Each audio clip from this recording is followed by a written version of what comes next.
పవన్ కళ్యాణ్ గారు నిన్న బాపట్ల సూర్యలంక దగ్గరికి వెళ్ళి తన శాఖకి సంబంధించినటువంటి ఒక కార్యక్రమంలో పాల్గొనాల్సింది.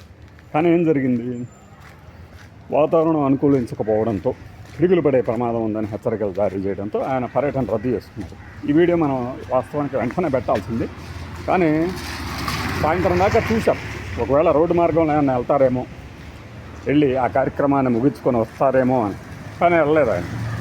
నిజానికి ఆయన మంగళగిరిలో ఉండే ఆఫీస్ నుంచి చూస్తే మన వాళ్ళు కొంతమంది 68 కిలోమీటర్లు 98 అంటున్నారు, కానీ ఇంకా తక్కువే వయాతనాలు కనుక వెళ్తే.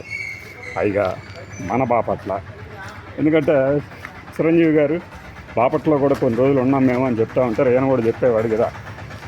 మరి అలాంటి అవకాశాన్ని మిస్ చేసుకున్నట్టుగా నా చిన్నతనంలో ఈ బాపట్లో కూడా నేను తిరిగాను, బహుశా అప్పటికి అని కూడా చెప్పుకునే అవకాశం ఉంది కదా. దాన్ని పోగొట్టుకున్నాడు ఆయన. మరి ఇంకెప్పుడు వెళ్తాడు?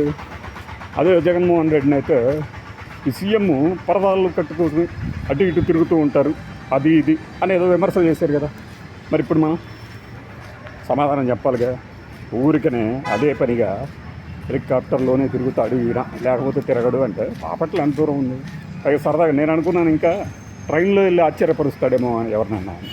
బాగుంటుంది, ఒక డెమో ప్యాసింజర్ రైలు ఉంది గుంటూరు టు ఒంగోలు. ఆ ప్యాసింజర్ ఎక్కినా సూపర్గా ఉంటుంది.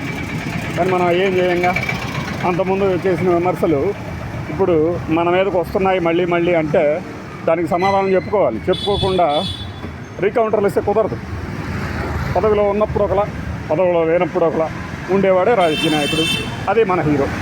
ఆయన మనం ఎవరన్నా విమర్శిస్తే తట్టుకోగలగాలి, అంతేగాని ఈ పళ్ళున్న చెట్లకే రాళ్ళు వేస్తారన్నట్టు నన్ను టార్గెట్ చేస్తున్నారు అని వాపోతే కుదరదు. బై.